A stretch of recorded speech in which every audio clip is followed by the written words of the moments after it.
Hello everyone. Today we will be doing a practice passage for the AIIMS Stenographer skill test. The topic of the passage is going to be the 45th convocation ceremony of AIIMS. We will start the dictation in 10 seconds. 5 seconds to go. Start. It is a matter of great happiness for me to be here for the 45th convocation ceremony of the All India Institute of Medical Sciences. This institution is a national center of excellence in medical research and healthcare. It is a model for the country.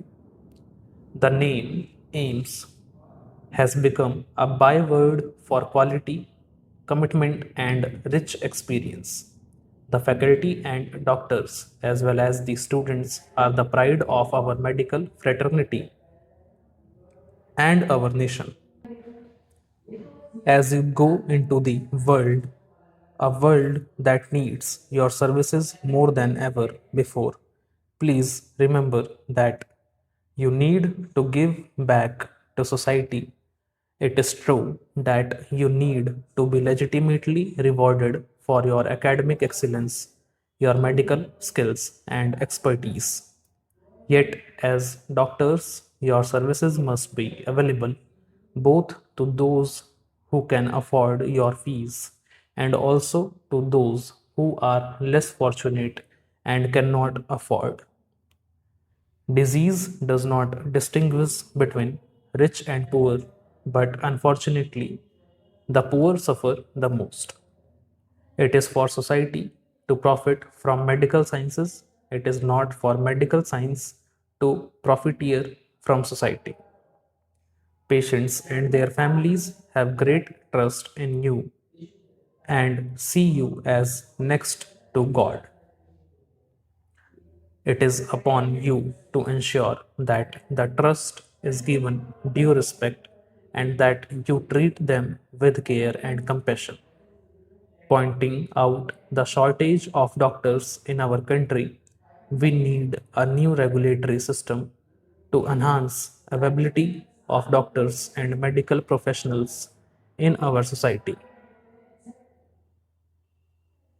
In the absence of this, the workload on our doctors is very high. In all this, the principal actors, the fulcrum of the medical system, are the doctors. Led by you, it is for all of us to ensure that India's healthcare efforts reach every citizen and not just some citizens. It is for you to ensure that healthcare indices for the entire population reach acceptable levels during our lifetime. Our country is going through a massive epidemiological transition. We have to deal with a double burden of disease. One, the traditional communicable diseases such as TB, malaria, and dengue. Two, the rising incidence of non communicable diseases, for example, heart disease, diabetes, and cancer. These lifestyle diseases are becoming more common as our economy grows and our habits change. Stop. We will continue the other 400 part of words in the next dictation.